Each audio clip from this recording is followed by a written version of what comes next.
All right, if we can come to order, we're a little bit after 1, apologies. Just really engaged in this conversation and lost track of time.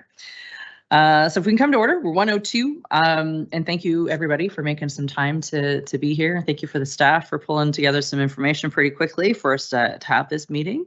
I see that we are all here. So jumping to disclosure of pecuniary interest, if there's anything you feel you need to make a declaration on, you can do that at this time or when the item is comes up in our discussions. Approval of the agenda. Is there a mover and seconder for approval of the agenda? Thank you, Councillor Ferguson and Councillor Suter. All in favor? Thank you very much. And first item is the statement of reserve funds on the development charge side. Hello, Kathy. Thank you for joining us. So we have our Director of Corporate Services, if there's anyone watching on YouTube, Kathy Davis, who is going to walk us through this. Thank you, Mayor. I don't have a presentation for the statement of reserve funds. You do have the statement in your package.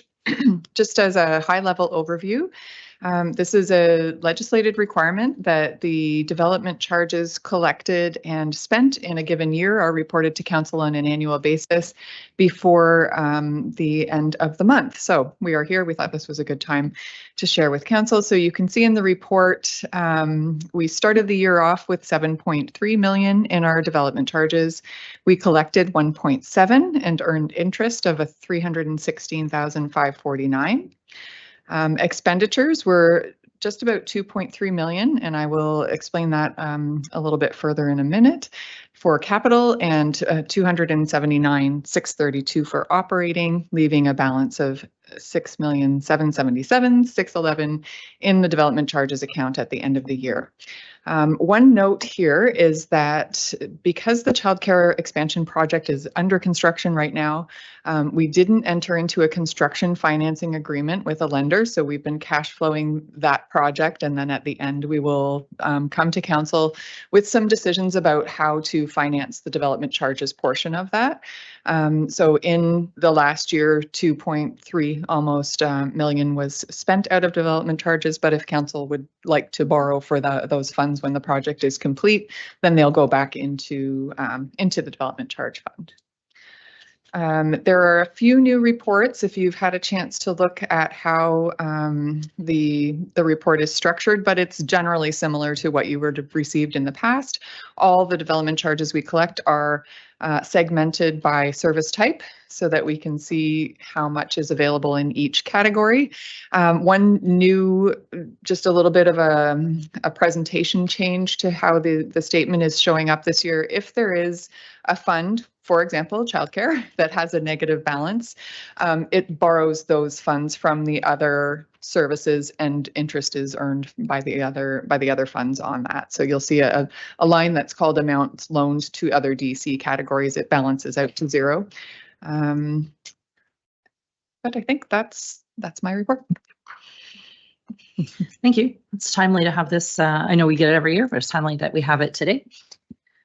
Given the conversations we're going to have, we are accepting this as presented, just as information. Are there any questions to staff to enable the rest of the conversations today? Go ahead, Councillor Holmes. Yes. Thank you, Kathy. Kathy, I'm wondering, the development charges collected, are any of those on industrial or businesses, or are they all residential?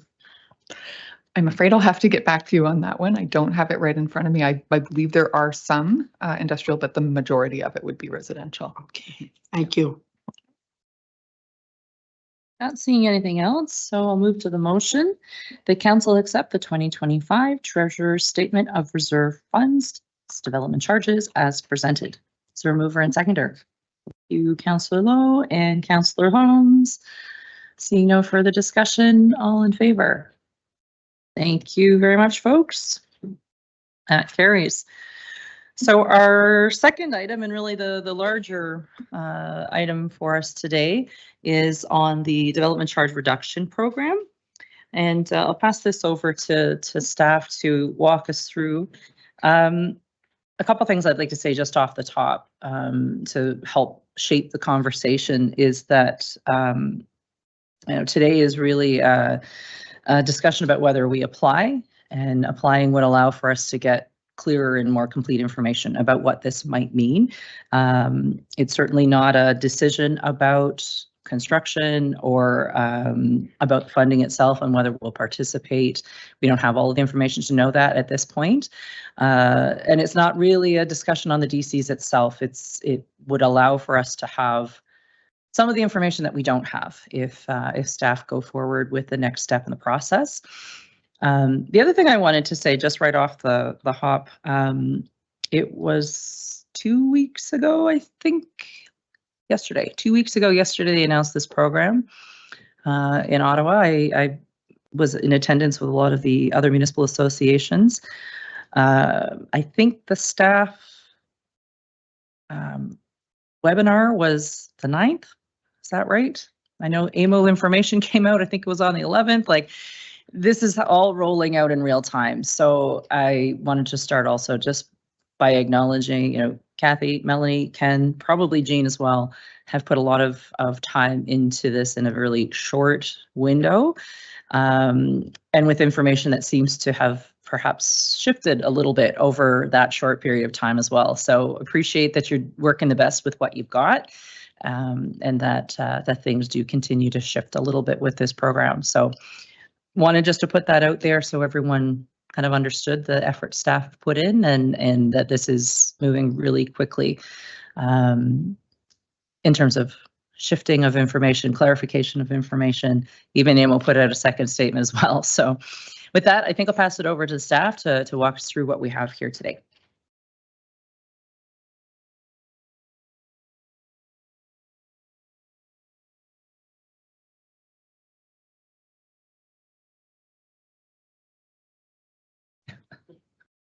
You're doing great. Thank you, Mayor. It's been a joint presentation, so I'm going to start off with just providing an overview of the program for what we know to date. I will echo your comments in terms of it has been a very quick introduction to the program, and Kathy and I both attended the webinar last week as well, which provided additional insight, but still a lot of unknowns with the program where we're sitting today. So just to provide a recap, this is a program out of the Canada-Ontario Partnership that was announced a couple months ago of $8.8 billion. It does require a DC rate reduction of 30% to 50% or greater for at least 3 years. I do want to highlight that the targeted municipalities to cover at least 80% of Ontario's population. So a few months ago when the partnership was announced, that was an emphasis that was provided.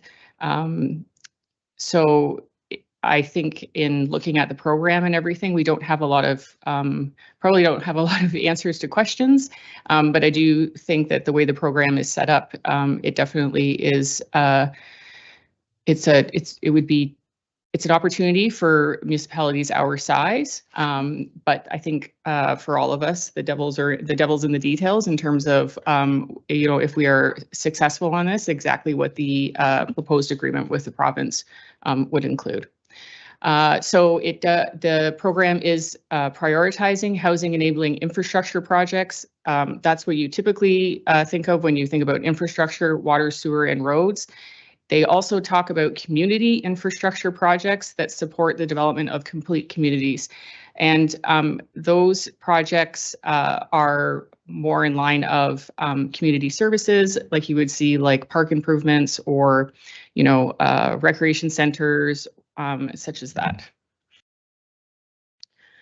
So as I said, it requires a commitment from the municipality to reduce the DCs for at least 3 years. I do want to emphasize that there is absolutely no change to our development charges unless we are successful with the application and council wants to move forward with the agreement. So the commitment to reduce the DCs would only happen after the agreement is executed. and agreed upon between this municipality and the province. And then there is a process by way they expect us to reduce our DCs, but only after an agreement is signed. There is no obligation right now to reduce the DCs. One thing to note is that the reduction is retroactive to March 30th, 2026, which would require potential for refunds for anybody who received a building permit for a housing unit and paid development charges as part of that. I don't anticipate that to be a lot. I do have some data if there's more information requested on that. I do have a little bit of data from the building department in terms of what those stats are. So a couple other requirements. The eligible projects must be shovel ready with construction to start by July 31st, 2030. That kind of seems a little bit off, like a long way off, but looking at the scale of the infrastructure projects and the approvals that are required, it's actually quite a tight timeline. And then the construction needs to be completed by October 31st, 2025. And it does need to be included in the municipality's background study. The DC background study.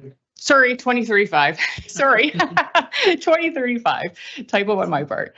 And similar to the Housing Accelerator Fund, there's elements of this application which are similar. Recognize that projects, the application correlates a certain number of the projects to a certain number of housing units that are incentivized.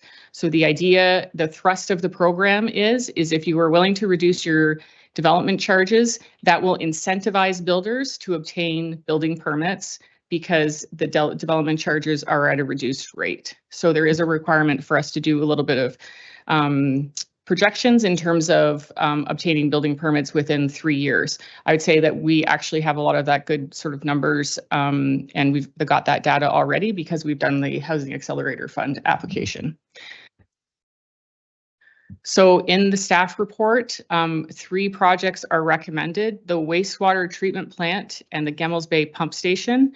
We can consider those internally as being one project because we are doing an EA right now for both of those, and they're combined in the same EA. And then the other project that we're proposing is Wells 9 and 10. Of course, council is familiar with that with the recent budget change, allowing more funds to go towards Wells 9 and 10, and staff are already in the process of writing the terms of reference for that project and moving that forward. As I mentioned, there's some options to include some small community infrastructure projects. Again, that they still have that construction start date, so they do have to be started by July 31st, 2030. And then just a note, won't go into detail, but there is a paragraph in the report that just talks about staffing capacity. It's something that needs to be considered, not right now, but down the line, if an application is what the staffing capacity implications would be. And I think I'll turn the remainder of the presentation over to my colleague. Did you want to jump in with a question at this point? Yes, if you could go back one slide, please, just for clarity.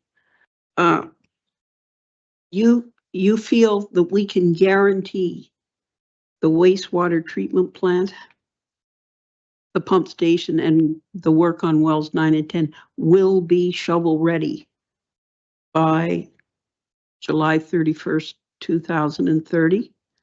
Through you, Mayor, yes. So we did look really closely at the schedule for all those 3 projects with staff.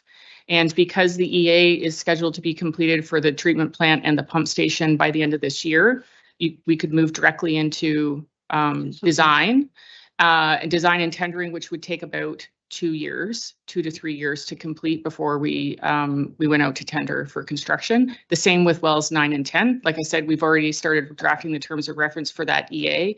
And so that is definitely something that's feasible with to start construction by the 2030 date. Okay, thank you. Okay.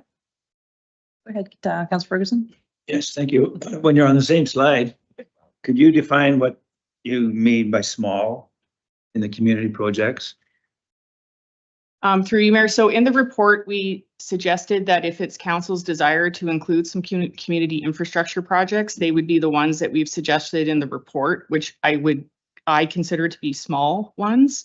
I believe there's 4 for a total of around $800,000. Those are ones where I do, in working with colleagues, we do think that that's something that those could be completed. So that's what I mean by small, is the suggested ones that are in the report. Good, thank you. Go ahead. So in AMO report here, it says municipalities in good position to leverage this program include ones that have already reduced DC charges. We've doubled our DC charges in the last year. Is that gonna? If I may. You're correct, the DC charges have doubled in the last year. However, in the last background study, there was a provision for, you might remember, a $30 million grant towards the wastewater treatment plant. In essence, the full charge was reduced by that amount. So we didn't include that 30 million in the development charge. And it works out to around $6,700 per residence. So we think there may be an argument for that being a retroactive reduction, even though, yes, they did increase when we did the last background study, but we included a portion that we had hoped would be covered by grant funding that has not been charged to developers. So you think that portion of the DC that we didn't collect would be eligible for reduction? So many unknowns, yes, but the way the guideline is worded, it does speak to retroactive reductions, which we think that is something we have given. It's for them, no, the rest. We'll see, and it hasn't been going on for very long. I think that's the other piece. So it's only been the last few months, right? It hasn't been that we've been given this reduction for years and years. Thank you. You made it clear as mud. Thank you. Do you want to continue, Kathy? Sure. Okay, without getting too far into the weeds, because I think there are so many ways that we can look at this and lots of combinations of possibilities here, I thought I would just give a brief overview of the 3 projects that Melanie spoke to and what's covered in the development charges background study. So altogether, there's about $124 million in projects. The 30 million grant funding provision that we just spoke to, and the Gemmels Bay pumping station has about half of it is called benefit to existing. So that wouldn't be development charge eligible. So that's not included in the development charges. So overall, just about $87 million. You will recall that there's quite a heavy non-residential allocation in the development charge. So roughly 40% is a non-residential, and the residential is about 60%. So if we add those 3 projects, they add up to just over 50% of our total development charge cost. We've spoken about the grant, so I probably don't need to go over that again. In dollars, this would reduce the development charge from just over 47,000 to 23,336. When we use the projections of permits that would be taken out over the next 3 years, we think that that would equal about 8.8 million in foregone revenue if we took that 50.58% out of the development charge. So that's an important number. I think that 8.8. So we wouldn't be collecting that in DC revenue, and that would be something that we would be hoping the grant would cover. There are a few scenarios. There are many more in between these. So I thought I would just give like very high level. The first one speaks to if that grant was only to cover the foregone DCs. So if, and this is some of the clarification that we received in the AMO presentation last week, that the intent is that the grant covers what municipalities would not be collecting as far as development charges go for that period of time. If that were the case, there would still be that $30 million grant piece unfunded, and there would be about 116 million that still needed to be funded by the municipality. At the end of the 3 years, from the way that I'm reading the guideline, it sounds like we could then put development charges back to where they were before and continue to collect towards that 116 million. So it wouldn't be that we have to find that money somewhere else, we could revert back to the old development charges. That's how I'm interpreting what's written. The next scenario would be that 30 million that we put in as a grant provision is what would be funded. We would still have to reduce the DCs though. So then we find ourselves in a bit of a gap position if that were the case, unless it is treated as a retroactive reduction and credit is given for the reduction without actually having to do a reduction. The last one is if in a best case scenario, the entire project was covered at 90%. That would mean that we would actually take those projects out of the DC study. So you wouldn't see them come back at the end of the 3 years because we wouldn't need to collect those funds. So it's very quick, and I know it's there are lots of details and pieces missing to this, but I thought that would just be a little quick introduction. Other notes, so further to what Melanie was speaking to, the other infrastructure projects have not been included in my calculations at this point. Staffing implications should be considered. And the last little piece in the fine print is that rural DCs would also need to be reduced by the same % for the 3 years. So rural DCs are not nearly as high as in town, but there would have to be a provision for that. And I can't remember the number off the top of my head, but there is a number in the report of additional foregone development charges.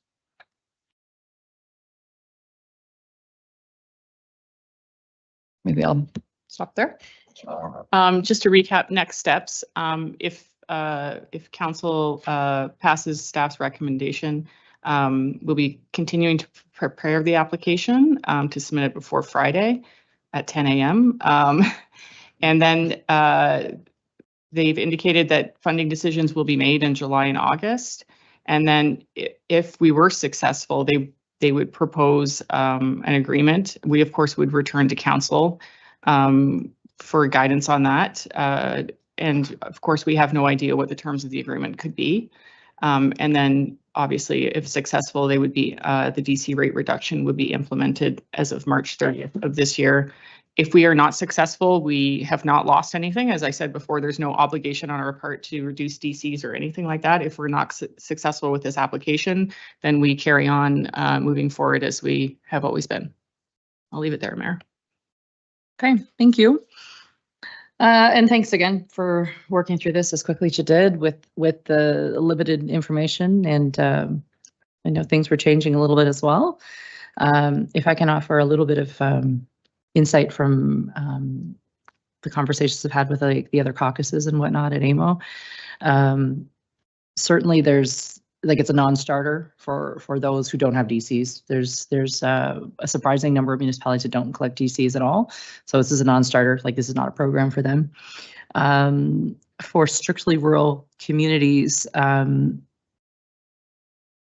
it's not necessarily a lot of benefit in this program either. So I'm kind of hearing from some communities that it's really focused on housing enabling infrastructure. So water and wastewater and I don't know, maybe if someone needed to build a really big bridge or something like that, that might be more interesting to them as well.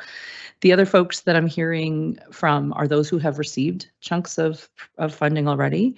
It really doesn't apply for them. I don't think they're even allowed to get the kind of funding that others would have available to them if they have already received confirmation. I think provincial or federal funds, if I'm remembering correctly.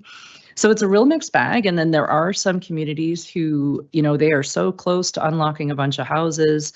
It could be that housing is really stalled for one reason or another in their communities. And so there are some that are really quite excited about this as a project. So it's a very mixed situation across all the communities that I've been kind of hearing from a little bit. My own thoughts, as I say off the top, it's really about whether we direct staff to apply so that we can get a full picture of information and then make a decision with full information. To me, I see it as a due diligence piece so that if we say yes with good, clear, full information. If we say no with good, clear, complete information. And really from a a governance standpoint, but also an advocacy standpoint, I think getting the full picture before we make a final decision is really important. And I think also from an advocacy standpoint, if this really works well for us, this can enable some other conversations about what our other needs are. If this doesn't work well for us, it gives us something to talk about and say, hey, we tried, we put the numbers in, this is what came back, and it just doesn't work for us and our needs. So my strong recommendation to council is that we go forward to the next step, but we all do so knowing it is just a step to get information, and that final decisions still rest with all of us around this table. It's not a commitment, and there's lots in the community who need to know. This is not a commitment to construction. It is not a commitment to lowering or increasing DCs. It's a decision to get more information.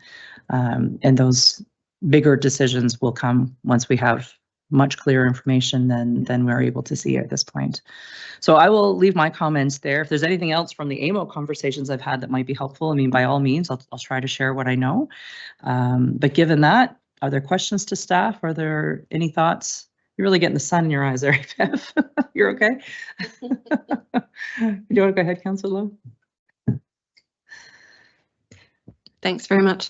I agree. I think we need to go forward. I think it could be an ideal option for us, depending on the rest of what comes out. My main concerns are accountability on the developer side to pass this along to residents, people buying the homes, and our cash flow in those 10 years of the payback. So I'd be looking to see the cash flow estimated for the next 10 years to sort of make sure that we can fund this. A lot of other questions as well, but we won't be able to address them till. Those are just my main two. The others will be addressed later. Councillor Ferguson. Yeah, thank you. A couple of questions. Do you think the government's baiting us on this? We've got 80% of the people in Ontario that's supposed to satisfy, and there's only so many dollars to go around, and it's company cash flow, I guess, is addressed as well. But do you think we are actually being baited into this, that we almost forcing us into some extra monies that we really may not be able to afford? A real political question you're I know asking it's- staff. I don't know that's a fair question, to be honest, but. Through you, Mayor, I would say that, if we're not successful, we haven't lost anything. Right. If we are successful and there isn't a comfort level to enter into the agreement and participate, I also think we really haven't lost anything. I do agree that in terms of dealing with applications, for example, the experience that we had with HAF is, we applied the first time. We were not successful, but it did give us an opportunity afterwards to be able to speak to CMHC, the CMHC reps, and explain to them how the application process didn't really fit for our size of municipality. So, I mean, if there is that opportunity, or I do think applying to this would again, as the mayor mentioned, facilitate political discussions, but it could also facilitate discussions at the staff level between ourselves and the province in terms of, what works and what doesn't work in terms of these types of programs. I think CMHC really did hear from municipalities after the first round of funding. And I do think that's why we were successful with the second round. They really did work really closely with the municipalities who were not successful in making sure that the applications for the program was not only what they wanted to see, but aligned with what smaller municipalities can achieve as well. So I agree with it, but we should apply. I'm just going to throw. You're just poking around, I get it. But the second part of it is, since we are urban rural and heavier in the rural, what do you think we could get out of that? Again, it would be small, and I asked the question about identifying small projects, So is rural going to suffer a bit? Because, and I know that it's obvious wastewater, but do you see that trend as well? Or no? Through you, Mayor. Yeah, I think, you know, the small projects that we proposed were taken out of the community services master plan recommendations. I mean, if there's a desire for council for us to look at other ones, maybe with a rural lens, I mean, I'm sure we could do that, but I understand your point. Like even the DCs in the rural get reduced, although you could look at that as being a bonus for the rural area, really, you know, to spur on a little bit more development in the rural area. Projecting 17 buildings in rural, you kind of beg and say, well, what are we going to get out of this? You know? Well, and you know, you're kind of tapping at what some of the conversations we've had anecdotally at AMO, like it, I guess we'll really see, because devil's in the details, like we will really see come end of the summer, like who is getting offers and who is not. What the sort of read of the tea leaves is that it'll be the big places that have enormous infrastructure that will have room to benefit, really. Whereas, you know, arguably a place like us, like our DCs aren't as high as some of the real big places. Maybe this won't make sense for us. But I've been hearing, you know, over and over, those rural communities who do collect DCs, you know, unless they're collecting for something, I don't know, big bridge, really big something, you know, that's enabling housing. It's a couple thousand difference. It's not tens of thousands. So the math doesn't make as much sense there, but we'll know much better when people actually start getting offers. But yeah, the read of the tea leaves it might suit bigger places with bigger infrastructure needs. But I might not be right. Like I'm just basing on what I'm hearing, but that might not actually be, you know, how the scoring, we don't have a lot of information on the scoring and whatnot. So maybe they'll be really concerned about perimeter communities like ours, you know, maybe that'll actually come out, who knows, but yeah, but yeah, you're right on to some of the conversations that have happened for sure. Yeah. Thank you. Yeah. Go ahead, Councillor Holmes. Thank you. Yeah, I'm certainly in agreement to finding out more information. I guess my question is though, we have to list the projects that we want to be considered, right, in order to get more information on those projects. So the question is, there's obviously the big three that you mentioned that are, and then there's the smaller community enabling. Do we have to make a decision today on whether or not to include those, or is that something you guys will include? And I guess I'm wondering, as part of the process, would they throw out some of the projects we put in there, or would they consider all our projects as a whole?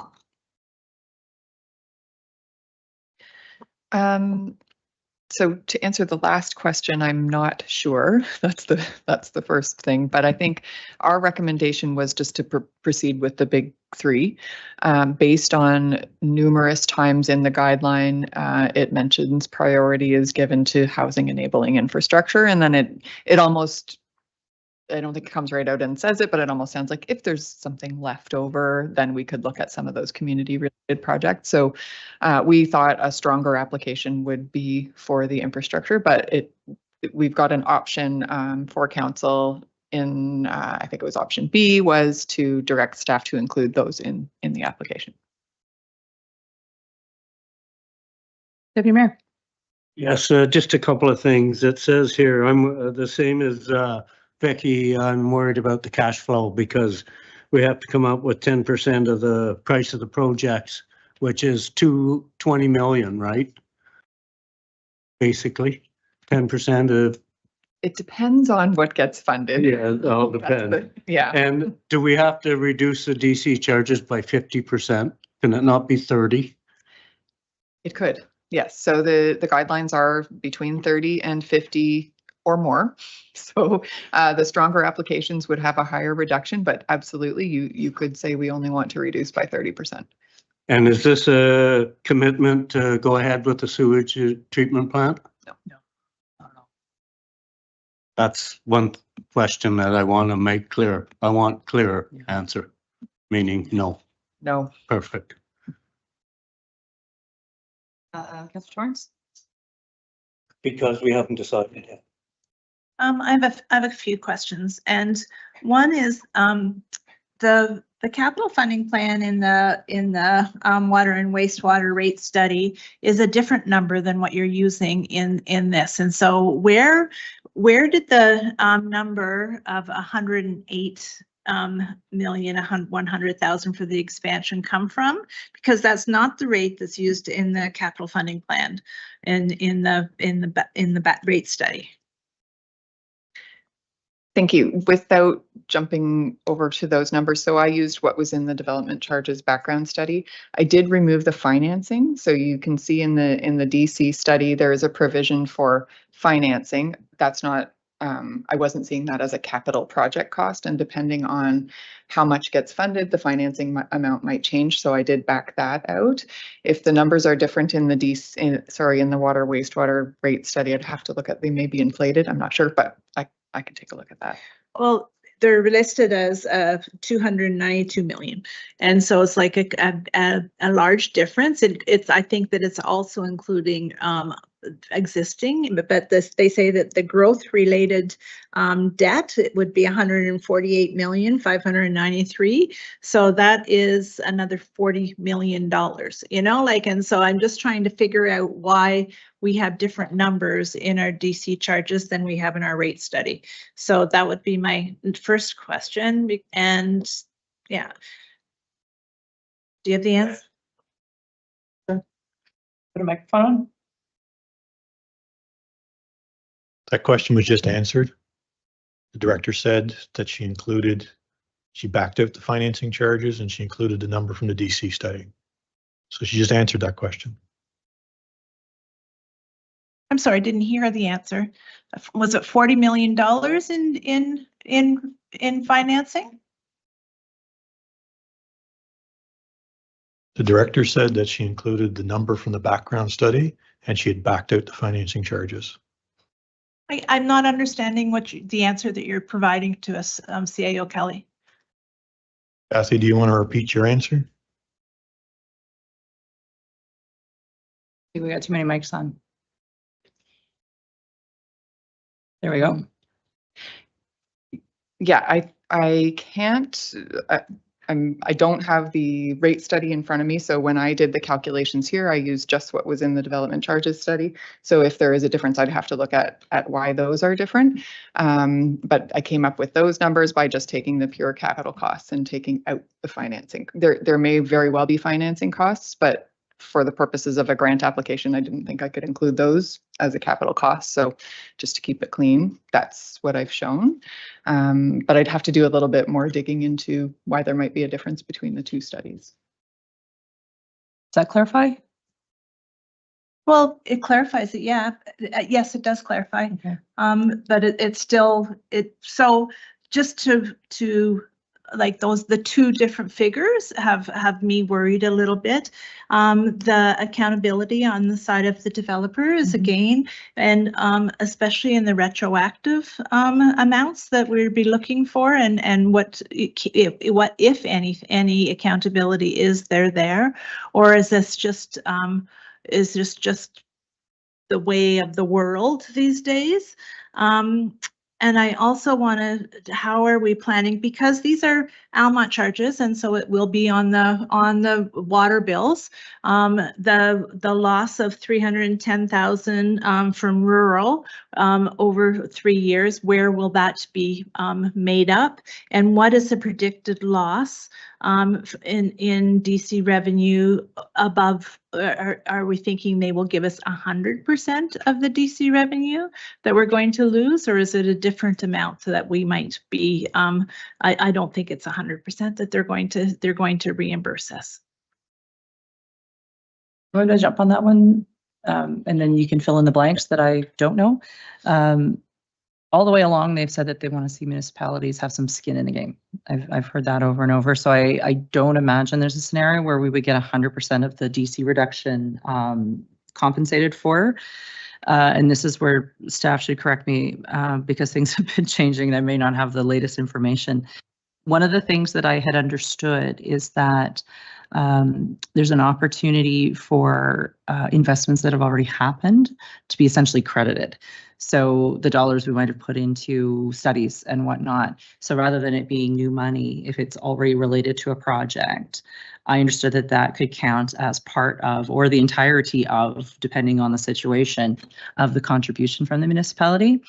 Now, I am going to turn to staff because you will have gotten most up-to-date information, and that may have shifted somewhat, or some barriers put around what the contributions can be.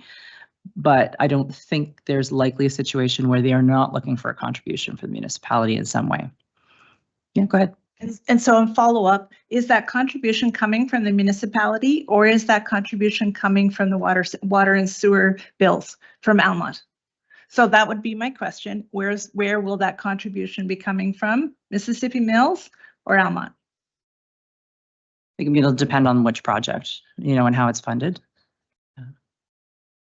But if the 3 projects that we're proposing are water and sewer, then it's Almont, correct? Like, we're not saying that Mississippi Mills is going to be picking up the shortfall. We're saying that Almont will be. Am I wrong? I think our understanding and our approach with this has been whatever the TPA says, we would come back to council at that time, because I think that there may be some intricacies to that decision making. So we'd want to make sure that you had all of that information before that happened. On the rural side, that reduction wouldn't have anything to do with water and wastewater. So it would have to do with other projects that were municipal wide. So it would be a different conversation for that too. Okay. Councillor Holmes. Just talking about water and wastewater in rural, is there any thought, and maybe it's, maybe this is obsolete or not, but there was talk before about having all the raw sewage from the rural brought to a station to be processed. If that should be happening, it seems to me that might be something that those DC charges could go towards. I'm just guessing. Yes, through you, Mayor. The EA that we're doing right now does contemplate septage as part of the design of the sewage treatment plant. So again, I think if we were to be successful, we could probably provide some more detailed information as to like how that works out in the DC reduction and the impact to the rural DCs and financing. But it's very unfortunately, we just don't have unless we, like as Kathy said, until we get that agreement or the details, we really are guessing. Mm-hmm. Mm-hmm. And I think maybe I'll come just right back to you. I think one of the things for us to keep in mind too, like this application, if we direct staff to go forward with it, I mean, it's less than 3 days to put it together. So and I don't even know, like, this is for 3 years. Are they anticipating like another round in another 3 years? Like, I'm sure it will totally depend on what pickup of this was. And, like you had said, Melanie, we weren't successful with the Housing Accelerator funding first time around. If we get any kind of indication, there might be a second round. If these numbers don't look right and there's other projects that might make more sense, like that enables us to say, hey, what does a bigger septage facility look like as part of this? And that could be part of the conversations around the EA when it comes back to. So yeah, so good idea. Hard to know. Hard to know at this point. Councillor Lowe? I'm just curious, because this is growth related and there's very little growth in the rural. Would that weaken if we were to include septage, would that be seen as weakening our application? Through you, Mayor, I'd say that it's probably not, and specifically because the sewage treatment plant EA process is already contemplating septage, and I don't anticipate that they would be getting into that kind of technical detail about a sewage treatment plant, but I don't believe so. Anything further? Yeah, Councillor Torrance, then I'll come back to you, Councillor Ferguson. Mayor Lowry, do you if I may ask you a question from the room, see if I can, or from your greater eye. If we were to say yes to this and, you know, see how it plays out, and even when it comes back, if the TPA was in our favor and we decided to go ahead, like at that point, we are basically saying we can't take money for something that we are not intending to do. And we haven't had the decision whether or not we're going to be building a sewage treatment plant. But do you see that if we ever wanted to have grant funding from the provincial or federal level of government for sewage treatment plant, that this is a path to get there? Can you ever see them giving money to us if we didn't do this, is the question. It's a really good it comes question. back to the bait, a question that Councillor Ferguson started with, you know, like if we don't take the bait right now, will we never get the prize? I don't know what to say, because I would certainly, I mean, I don't want to talk on behalf of the province or the federal government. I would certainly hope that they're not, like, to put that bait question a different way, I would hope they wouldn't penalize a community if this didn't make sense from future projects and future opportunities with those projects. I can't imagine both levels being pretty frustrated if there was just no uptake to even apply and see. I can imagine that being really frustrating. There was discussion at one point of, you know, is this voluntary? Do we tell people? Is it voluntold? Like, you know, and right now we have the option to say, you know, we want to take a look at the numbers. My own opinion is I think it gives us some fuel to know, oh, we can do this, and they're going to count this, and this is actually putting us in a better position, or this actually doesn't work at all. We can't do this because of these reasons, and these numbers, or maybe it'll be somewhere in the middle. But I feel like there'll be a real appetite to see municipalities try and see. I would hope there's not appetite or expectation that if it just isn't tenable and there's just not taxpayer fairness here, I would hope there's an opportunity to give feedback, and maybe there's another round, or maybe, like, I don't know. Hard for the province and the feds to have come together at all. So I think they probably wouldn't take kindly if, you know, all the municipalities in Ontario said, well, forget it, we're not going to apply. I don't think that would go well. But I think, you know, we've been really vocal about the challenges here. This could be another way we try to advocate, and what staff put together to demonstrate what the situation is here. And who knows, maybe something will come back really attractive. If nobody else applies, maybe they'll give all the money to us. You know, I don't know, but not likely. But that's my sense of what's going on. And I certainly don't want to speak for the province or the feds, but that's just sort of the sense that I'm getting of things right now. Does that help a little bit? Yeah. Okay. I think I had Councillor Ferguson, and then I'll come back to you. Good, thank you. Well, since the development charges are paid by the builders, is there any commitment on behalf of the, I guess, whomever, that the builders will come through? Like, they may say, well, yeah, we don't think Almont's really going to boom too much, so we're not going to put the same amount of effort into it. Is that possible? Like, are we committed? Are they committed once we go through all of this to build X number of houses over the years? Through you, Mayor, we did converse with the Home Builders Association on this. Did give them a heads up about the report. They did actually ask us if we wanted them to prepare an endorsement letter, essentially supporting the application. So I think that's a good indication. Of course, I said that we'd wait till council has decided whether or not to apply. But yeah, so I do think that they are supportive of it. They seemed very supportive of it when we spoke about it. Councillor Lowe? Thanks. I think it's really important to include the conversation that we've all had several times, but now it's been a couple of years, that whether or not we want to grow, we're growing because we've been mandated to, basically. So it's not a question of, here today, it's not a question of do we want to grow or not. we've been told we have to, and so this is one way of maybe paying for that growth that we've been told we have to do. So I just want to make it clear in case anybody's listening that this isn't us saying, yeah, let's, let's go and build homes. We've already been told we have to. So, And I guess maybe the other piece too, and this is, I kind of alluded to it earlier. I'm not sure if we reduce things by the 50.6%.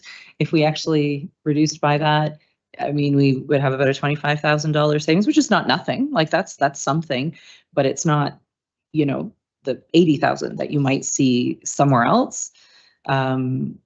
But that's part of it too, is like, can we knock a little bit of money off of, you know, a home that might mean someone can actually get into the market, you know, young family or whatever might actually get a chance. That's part of the thought behind it too. Whether that translates here or not, we'll have to see, but. Is there a hand here? Go ahead, Jane, Councillor Torrance. Well, one of the things that I did ask Kathy in advance of the meeting was about the financial implications and what are the financial implications to the water and wastewater ratepayers and to our water bills. And so I guess, you know, when we think about whether we have to grow, the province wants us to grow. If we can't afford to grow, that's a different story altogether. And that is a choice whether or not we grow at that point. If we can't afford this sewage treatment plant, because it's going to add whatever cost to existing, you know, that is our choice that we don't grow. And so, like, I think that the financial implication to the ratepayers is really key to this for me to be able to make decisions on this, because that is who is affected by these decisions. People coming in, new people coming in who are able to afford new houses and who are able to then become water and wastewater ratepayers. That's also part of the financial implication. You know, like by growing, we lessen the burden to the fewer. But you know, what is that? What does that economic build out look like? Anyway, it is an important part of the puzzle for me, and you know, to put in the application now to see, you know, to see what they'll say. Fine, you know, like it's no skin off our back really. But when it comes back, whether we sign it or not, because by signing it, we are saying we're going to be moving ahead with, and we haven't even seen what the EA, that we haven't even gotten to the first public meeting about and seen what the preliminary figures are in the EA study, like which way we're going to go. So even the amount that we have for the expansion is the best guess scenario because we haven't completed the EA. So like we are 3 steps ahead of ourselves, but and also don't know what it's going to cost to the 3,000 people who pay those water bills. So what I'm hearing, I've made a little list here. The first, I don't know that there's anything that staff can actually do, say, but I think all of us around the table and everyone I've ever talked to on this, it's the accountability of the developer. How do you know that that cost saving is actually going to be realized? I don't know if there's something that staff, when we have further discussions, if that is something. The cash flow considerations, obviously, that's all going to depend on what might be offered to us. And I think then part of that also is implication to tax and ratepayers. So those are the things that I've kind of collected. Oh, and the future septage, there's something there too. I missed writing that one down, Deb.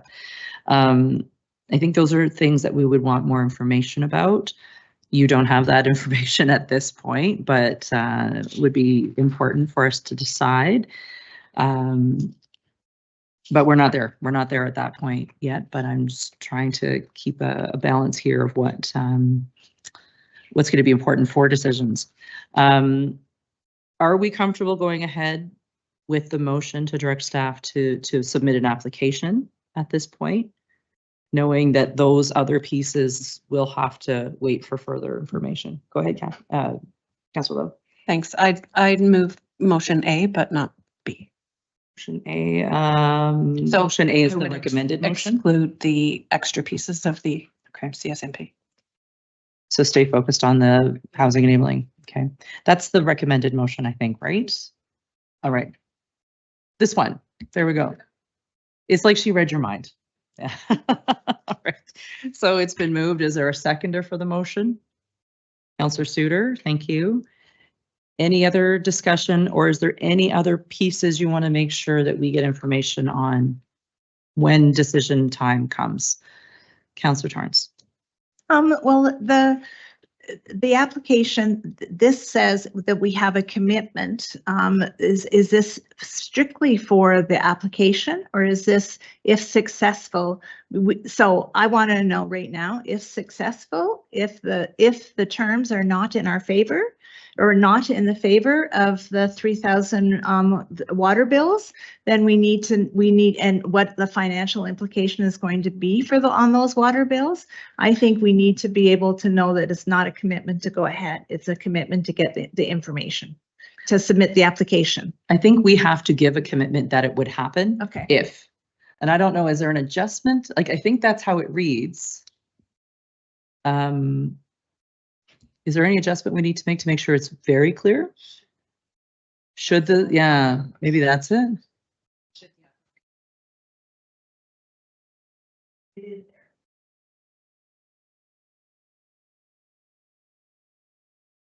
Yeah. And that takes us right back. That takes us right back to the beginning, where the mayor has said, this is not a commitment to do this yet. It is a commitment to move forward with an application in order to find answers to questions we don't have because we don't have information. So if you were to replace the word should with the word if the application were successful, does that make it clearer? But it does say it's only if the application is successful. Does that give you a little bit more comfort? I mean, should and if is almost the same, but It doesn't matter. okay. Either way, I'm just saying, if it comes back that they will pay 30% of the development charges, does that mean we must do it? And without knowing what the financial implication is going to be to those water bills. I think I know what you're saying, because the way it reads is like, if the application is successful, we shall do it. Yeah. And what we want to have in there is, we want to know what comes from the application and we want to have that conversation. So, oh, hold on. I'm going to go to the clerk and then I'm going to come to you. Oh, yeah. My understanding through the flow chart that was in the presentation is that it would be coming back to council if we get funding to the August 15th council meeting. And that would be where the discussion would be on the funding, and we'd have more information.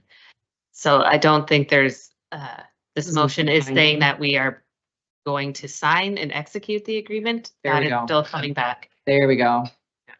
Whoever did that. Did you do that? Thank you. I'm not sure who's got the driving, who's got the controls.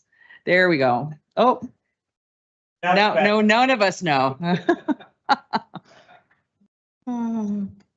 As the person who moved it, I can change that new motion. Going in the What I'd like direction? to move, yep. Oh, and the agreement approved. There we go. So if the application were successful and the agreement approved. Okay. As seconder, are you comfortable with that change? I will second that. Great. I think that makes it clear for everyone that there's further decisions. Okay. Is that more comfortable, Councillor Torrance? Yeah. Okay. Councillor Ferguson. Just the devil's in the detail, but do we need even the 30 or 50% in there? Do we just let it float and then says the same thing? Well, they're expecting 30 to 50% okay. or more. We could put or more in Or there. They more, love that. I wondered if we need either 30 or 50, could it drop to 25? I don't know, It's got to be at least 30. but It's got to be yeah. at least 30. Yeah. Okay. Yeah. Nope, that answers that. Thank Yeah. you. Yeah. Go ahead, Councillor Torres. Well, it's a great question. What if we drop the 30? What if we say 50 to 70? We've got more to come up with then. That's the challenge. We've got to come up with the 10% difference. We could say reduce residential DCs by at least 30 to 50%. Then it could be almost anything. I think that's the language the province has been using, actually. And, you know, to both of your points, depending on what staff can identify as not pre-work, but like already completed work that we've paid for, maybe that could make sense. Maybe that could make sense. With a commitment to reduce residential charges by at least 30%.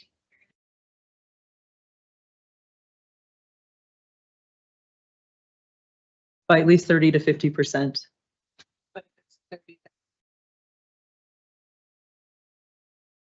Yeah. Sure. Yeah. I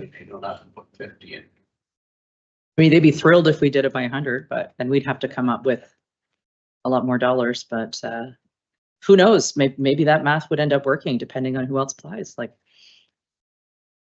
you never know.